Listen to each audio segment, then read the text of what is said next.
बात है 1576 की। मेवाड़ के हल्दी घाटी में चल रहा था एक ऐसा युद्ध जो भारतीय इतिहास में सबसे घमासान युद्ध के नाम से जाना जाने वाला था। इसमें शामिल थे इंडिया के दो सबसे ज्यादा जाबाज योद्धा जलालुद्दीन अकबर और मेवाड़ के वीर योद्धा महाराणा प्रताप सिंह जी। इस युद्ध को घमासान कैसे माना जाता है, क्योंकि इसमें दोनों की पक्ष की सेना में जमीन आसमान का फर्क था। जहां एक तरफ महाराणा प्रताप जी की 20,000 की सेना तलवार और भाले से लड़ रही थी, वहीं अकबर के 80,000 आदमी बड़ी बड़ी बंदूकों से महाराणा प्रताप जी की सेना को मार गिरा रहे थे। साथ ही अकबर के पास महाराणा प्रताप जी की सेना से 3 गुना ज्यादा हाथी थे और उनके पास सिर्फ हल्दी घाटी के युद्ध में इतने घोड़े थे जितने महाराणा प्रताप जी की पूरी सेना के पास कभी नहीं थे। और अकबर का सबसे बड़ा हथियार था महाराणा प्रताप जी का भाई, जिन्होंने युद्ध के वक्त अकबर से हाथ मिला लिया था। अब यह सब सुनकर तो जाहिर सी बात है कि यह जंग अकबर ही जीतेगा, लेकिन आपको ये जानकर हैरानी होगी कि इतना सब होने के बावजूद ये जंग के विजेता थे महाराणा प्रताप जी, जिससे अब ये सवाल खड़ा होना लाजमी है कि आखिर यह सब कैसे कर पाए। वेल गाइस, आज जो कहानी मैं आपको सुनाने वाला हूँ वो सही होने के बावजूद हिस्ट्री टेक्स्ट बुक के हिसाब से वो झूठ है, क्योंकि उनका कहना है कि महाराणा प्रताप रणभूमि छोड़कर भाग गए थे और युद्ध में जीत अकबर की हुई।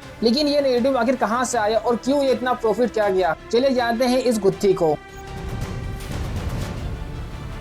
हल्दी घाटी की कहानी के तह तक पहुंचने से पहले आपको समझना होगा कि उस समय यानी कि 16वीं सदी में भारत की स्थिति कैसी थी। 16वीं सदी में अकबर ने भारत के अच्छे खासे हिस्सों पर अपना कब्जा जमाकर उस पर मुगलों का हरा झंडा लहरा दिया था। लेकिन इस पूरे हरे यानी मुगलों के शासन के बीच में एक छोटे से हिस्से पर केसरी झंडा धड़क रहा था, जो राजस्थान के एक छोटे से राज्य मेवाड़ का था। ये राज्य चला रहे थे राजपूत राजा उदय सिंह II। ये छोटा सा राज्य अकबर के लिए बेहद ही जरूरी था, क्योंकि मेवाड़ गुजरात और दिल्ली के ट्रेड रूट के बराबर बीचों बीच पड़ता था और उस समय मुगलों का ट्रेड गुजरात के पोर्ट के जरिए होता था। इसलिए गुजरात के पोर्ट पर जाने के लिए मेवाड़ से होकर जाना पड़ता था और मेवाड़ उन पर भारी मात्रा में टैक्स लगाया करता था। अकबर को मेवाड़ हासिल तो करना ही था, लेकिन दूसरे राज्यों की तरह अकबर सीधे निकल जाया करते थे, क्योंकि उन्हें पता है कि बातचीत करने पर थोड़ा सा नुकसान होगा, लेकिन वो नुकसान जंग में नुकसान के मुकाबले बहुत ही कम होगा। और आप इतिहास के पन्नों को पलट कर देख सकते हो, जब भी कोई जंग हुई है किसी का भला नहीं हुआ है, फिर चाहे वो हमारे ग्रंथों में दर्ज महाभारत के युद्ध हो या आजादी के बाद हुई India Pakistan border vote is right की साइड।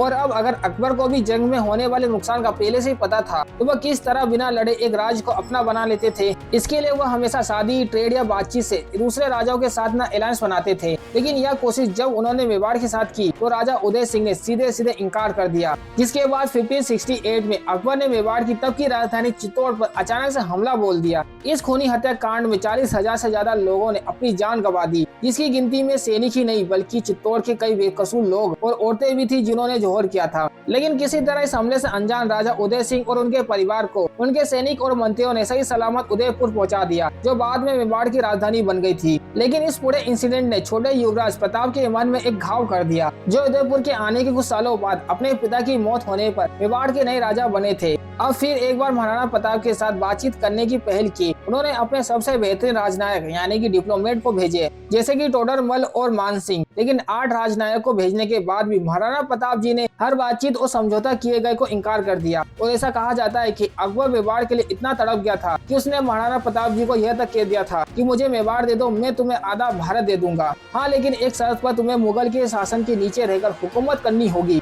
लेकिन जाहिर सी बात है, मेवाड़ के शहर अपनी गर्दन ऐसे थोड़ी ना झुकाने वाले थे। उन्होंने अकबर के इस प्रस्ताव को सीधा मना कर दिया, जिसके बाद अकबर बोला बस अब बहुत हो गया। और इसी कारण शुरुआत हुई भारतीय इतिहास के सबसे प्रतिष्ठित और गलत समझे जाने वाले युद्ध की, जिसका नाम था the battle of Haldi Ghati. तो जैसे हमने वीडियो की शुरुआत में देखा था, इस जंग के दौरान अकबर का पलड़ा महाराणा प्रताप जी से ज्यादा भारी था, लेकिन फिर भी वो ये जंग हार जाते हैं। इसे दिमाग में ये सवाल आता है कि आखिर कैसे 4 गुना ज्यादा सैनिक, 3 गुना ज्यादा हाथी और महाराणा प्रताप जी के खुद के भाई दुश्मन की तरफ होने के बावजूद भी अकबर को हल्दी घाटी की पीली मिट्टी कैसे तक नहीं पड़ी। आखिर महाराणा प्रताप जी ने ऐसी कौन सी स्ट्रेटेजी इस्तेमाल की?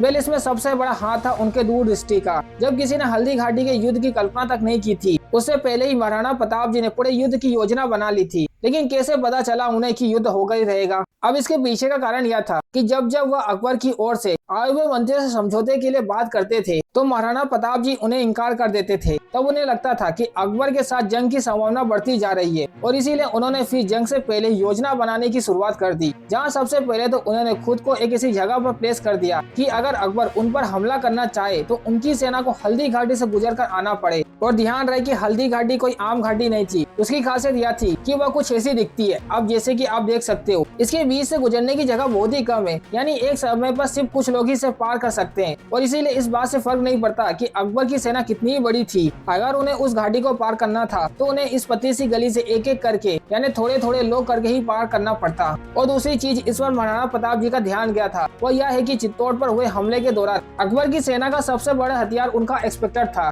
वो इन्हीं तोपों के कारण मुगल सेना चित्तौड़ की दीवारों को तोड़कर अंदर घुसे थे, पर ये तोप बहुत ही बड़ी हुआ करते थे और हल्दी घाटी की गली इतनी छोटी थी कि मुगल अपने तोप लेकर गुजर ही नहीं पाते थे, या उन्हें फिर इस जंग में अपने तोप के बिना ही लड़ना पड़ता। अब तीसरी चीज जो उन्होंने की वो थी हल्दी घाटी के व्हील के लोगों को लेकर अपनी सेना में शामिल कर लेना, क्योंकि महाराणा प्रताप जी को यह पता था कि जंग को जीतने के लिए बड़ी सेना या ज्यादा हथियारों की नहीं, बल्कि किस जगह में लड़ रहे हैं उस जमीन की ज्यादा जानकारी होना चाहिए। इसीलिए उन्होंने व्हील के लोगों को लेकर इस युद्ध में शामिल किया, जो तीर चलाने में जड़ थे और वो पहाड़ के ऊपर चढ़कर मुगल सेना के सैनिकों को अपने तीरों से खत्म कर रहे थे। वो साथ ही जंग की हर खबर वो ऊपर से देखकर महाराणा प्रताप जी को दे रहे थे। इन्हीं सारी रणनीतियों पर भरोसा कर महाराणा प्रताप 18 जून 1576 की तपती धूप में हल्दी घाटी पर मुगलों से लड़ने पहुंच चुके थे। ये युद्ध काफी समय तक चला, जिसमें फिर महाराणा प्रताप जी का आमना सामना हुआ मुगलों के सेनापति मान सिंह से, जो अपने युद्ध हाथी पर सवार थे। और यहीं पर कहानी आती है उनके लोकप्रिय घोड़े चेतक की, जिसमें उसने अपने पैरों से उस युद्ध हाथी पर इस आक्रोश से वार किया कि वह हाथी पूरी तरह हिल गया और मान सिंह जमीन पर गिर गया। लेकिन उस समय हाथी की सूंड पर तलवार बांधी जाती थी, जिसके कारण चेतक का राइट पैर पूरी तरह से कट गया था।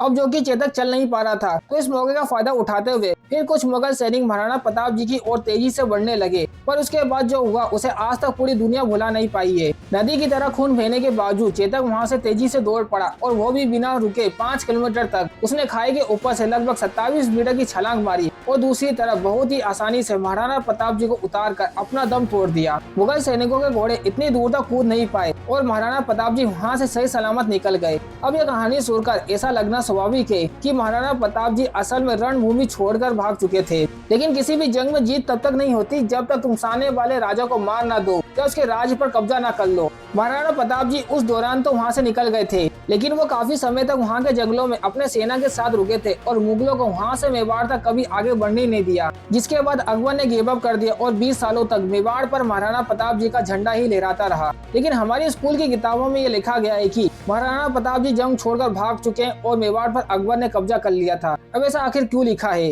और इतनी बारीकी से इस पूरे युद्ध को प्लान करने के बावजूद क्यों टेक्स्ट बुक्स महाराणा प्रताप जी के बारे में ये कहती है कि he lead patient control and military planning. दरअसल हमारे देश में इतिहासकार नहीं बल्कि सरकार और पॉलिटिशियंस लिखते हैं। अब राजस्थान की बात ले लो, राजस्थान में जैसे जैसे सरकार बदलती है वैसे वैसे महाराणा प्रताप जी का इतिहास की किताबों में रोल बदलता है। किसी सरकार के हिसाब से वह महान थे और किसी सरकार के हिसाब से मुगलों से डरकर भाग गए थे। लेकिन आज हमने देखा कि हल्दी घाटी के युद्ध का सच क्या था, और यह सच आज भी मेवाड़ के रहने वाले लोकल लोगों की जुबान पर है। और ऐसा सिर्फ महाराणा प्रताप जी के साथ ही नहीं हुआ है, बल्कि ऐसे कई राजा महाराजा के साथ हुआ है कि हमारी इतिहास की किताबों में हमें उनके बारे में झूठ सिखाती है, और कई महान राजाओं को तो इन किताबों में जिक्र तक नहीं किया गया है।